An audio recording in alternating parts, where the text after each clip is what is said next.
अचानक पिछले कुछ महीनों से ये गुंडा और माफियाओं के द्वारा हम पर दबाव बनाया।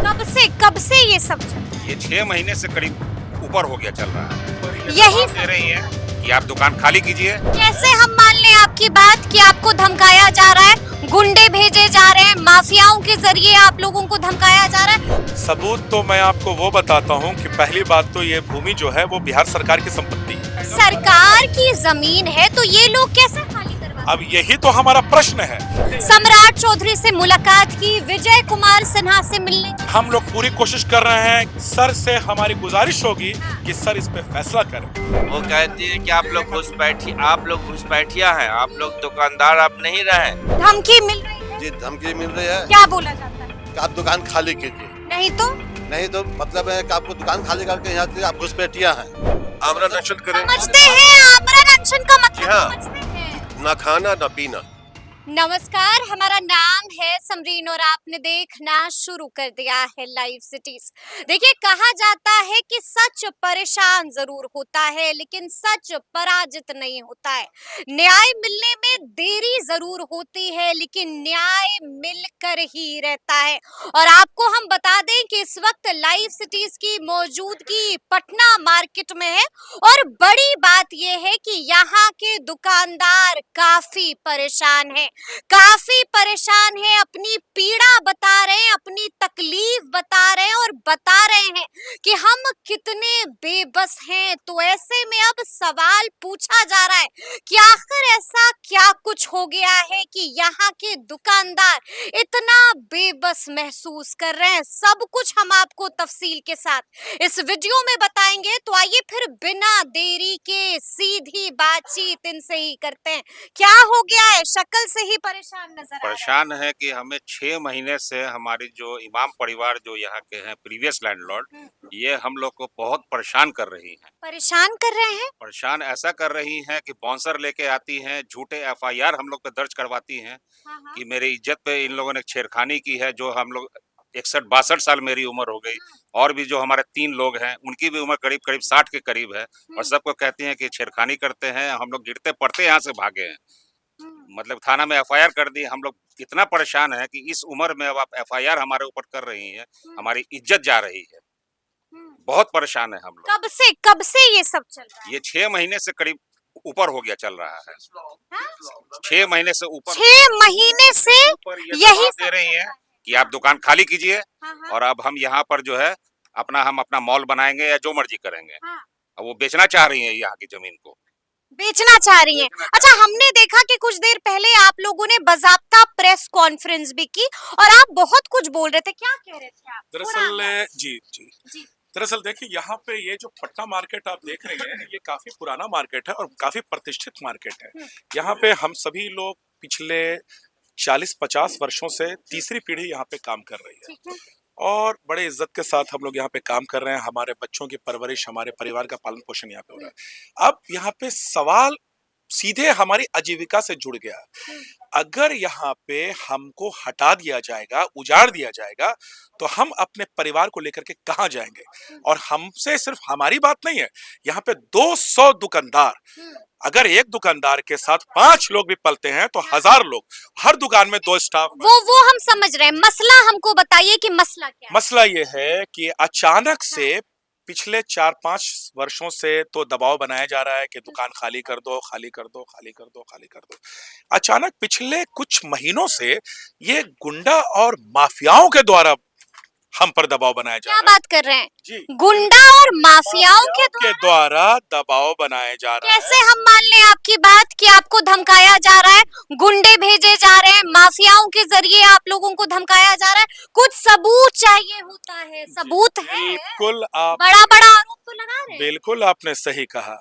सबूत तो मैं आपको वो बताता हूँ कि पहली बात तो ये भूमि जो है वो बिहार सरकार की संपत्ति है। बिहार सरकार की है? जी, ये बिहार सरकार की संपत्ति है। 1995 में माननीय सर्वोच्च न्यायालय से एक आदेश पारित हुआ जिसमें 30 कट्ठा भूमि बिहार सरकार को लेनी है, जिसमें बिहार सरकार ने 20 कट्ठा का अधिग्रहण किया। शेष 10 कट्ठा 12 धुर 18 धुर की जो भूमि है वो लेना बाकी है। 2012 में हम उस तत्कालीन डिस्ट्रिक्ट मजिस्ट्रेट ने एक आदेश पारित किया बाज़ाब्ते यहाँ पे मुनादी हुई, हम 200 दुकानदारों की रसीद भी कटी अंचलाधिकारी महोदय के यहाँ से और हम सब लोग सरकारी किराएदार मान लिए गए। परंतु इमाम परिवार ने अपने वर्चस्व का, अपने पैसों का, अपने बाहुबल का फायदा उठाते हुए यहाँ पे कोर्ट में जाकर के कुछ पेच लगा दिया, जिसके वजह कर मामला विचाराधीन हो गया और लंबित हो गया। आज के डेट में भी जब हम लोगों ने पता किया तो मामला माननीय उच्च न्यायालय में विचाराधीन है, उससे हम लोगों को कोई मामला कोर्ट में है, विचाराधीन है। ठीक और इधर हम लोगों को दुकान जबरन खाली कराने के लिए बराबर जब सरकार की जमीन है तो ये लोग कैसे खाली करवा अब यही तो हमारा प्रश्न है।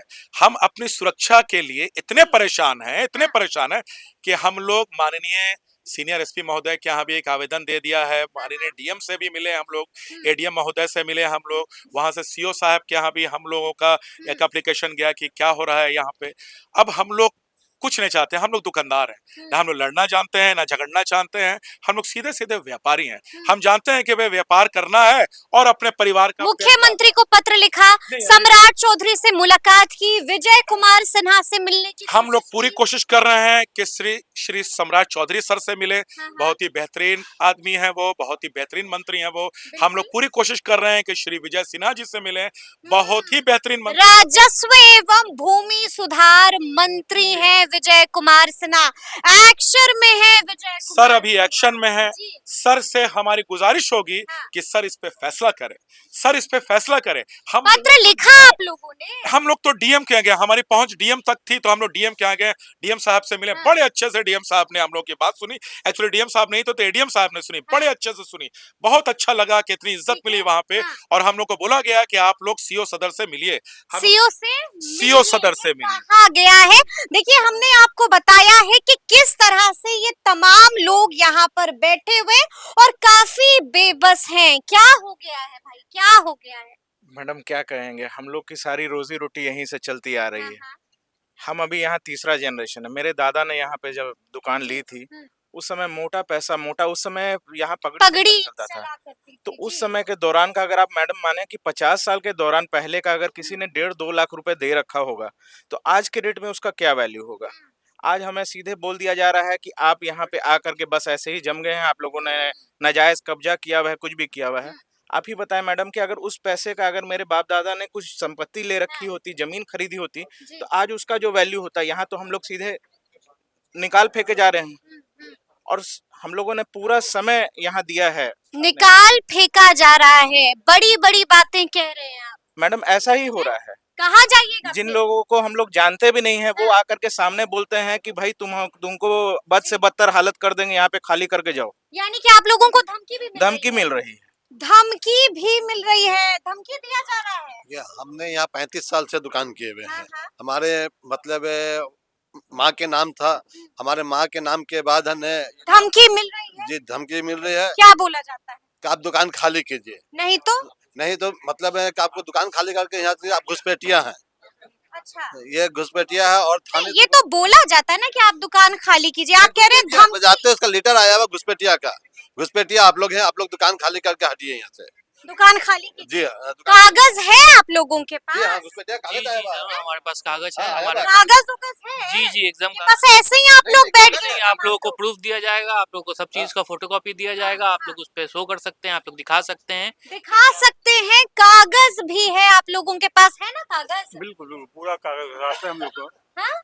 जी हाँ, कागज है, कागज है। सारे डॉक्यूमेंट्स हमारे पास है। अब बात छोटी सी है, प्लॉट नंबर 262 जिसमें सर्वोच्च न्यायालय ने ये आदेश दिया था कि 30 कट्ठा अधिग्रहण करना है, उसमें 20 कट्ठा हुआ है, 10 कट्ठा कुछ दूर और बाकी है जो यहाँ होना है। मुझे उसी की जांच करवानी है, जांच की जाए, इंसाफ मिले हम लोगों को, बस हम लोग इतना ही चाहते हैं। इंसाफ चाहते हैं? जी बेशक इंसाफ चाहते हैं। मैं सुन रही थी कि प्रेस कॉन्फ्रेंस में आप लोगों ने तो यहाँ तक कह दिया है कि अगर न्याय नहीं मिलेगा तो फिर हम आमरण अनशन पर बैठ जाएंगे। बेशक करेंगे, आमरण अनशन करेंगे। समझते हैं आमरण अनशन का जी मतलब? हाँ, समझते हैं? ना खाना ना पीना।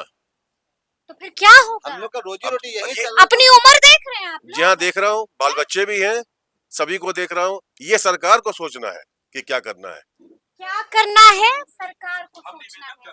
हाँ। हम सरकार से हम हाँ। अपनी सरकार जो चुनी हुई सरकार है, हमें बहुत विश्वास है। आप ही कह रहे थे कि आमरण अनशन पर बैठ जी, जाएंगे। तो हमारी बात, हमें यकीन है, हमें विश्वास है हाँ। कि हमारे मुख्यमंत्री महोदय, हमारे गृह मंत्री महोदय, हमारे भूमि राजस्व मंत्री महोदय बड़े अच्छे लोग हैं और ये हमारी बात सुनेंगे। हमें व्यापार करने दिया जाए, हमें जिस तरह से प्रतिपादित किया जा रहा है, परेशान किया जा रहा है, हमें परेशान ना किया जाए भूमाफियाओं के द्वारा।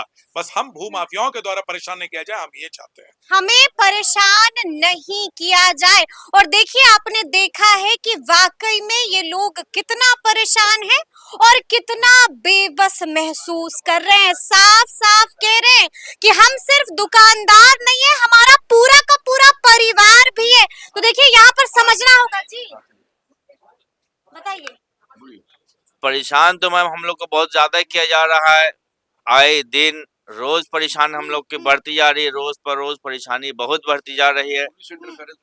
पुलिस आती है, पुलिस मैम पुलिस आती है तो कुछ बताती होगी ना। पुलिस कहती है आप लोग मैम के साथ बैठ करके मामला को हल कीजिए। हाँ, तो हल करिए। तो मैम मामला को हल कैसे कर लेंगे, उनका मैटर तो है ही नहीं। वो कहती है कि आप लोग घुसपैठिया हैं, आप लोग दुकानदार आप नहीं रहे।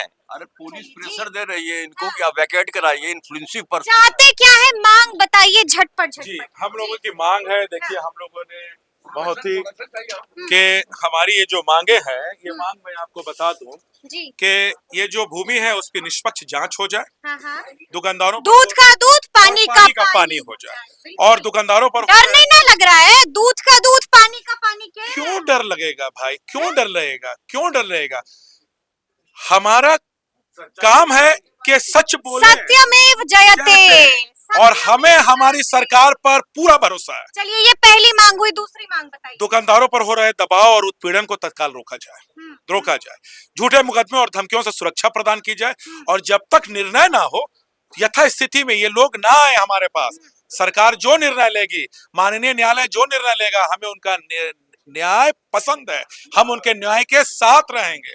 न्याय के साथ रहेंगे। तो सुना आपने कि इन लोगों ने क्या कुछ बताया है। देखिए, कैमरे पर दर्द जो है वो छलक उठा है।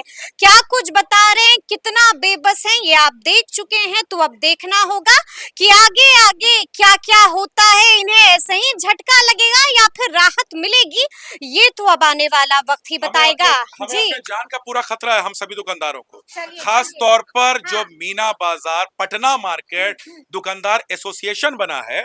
देखिए ना, अभी सीधी सी बात है यानी कि हुजूर से कह रहे हैं कि हुजूर थोड़ा सा नजरे करम इधर भी कर लीजिए, किया जाए। जी, किया जाए। तो अब देखना होगा कि हमें आगे खतरा आगे है, क्या हमें क्या जान होता माल का है। खतरा। तो फिर ये पूरी बातचीत, ये पूरा वीडियो आपको कैसा लगा है, कमेंट करके हमें जरूर बताइएगा।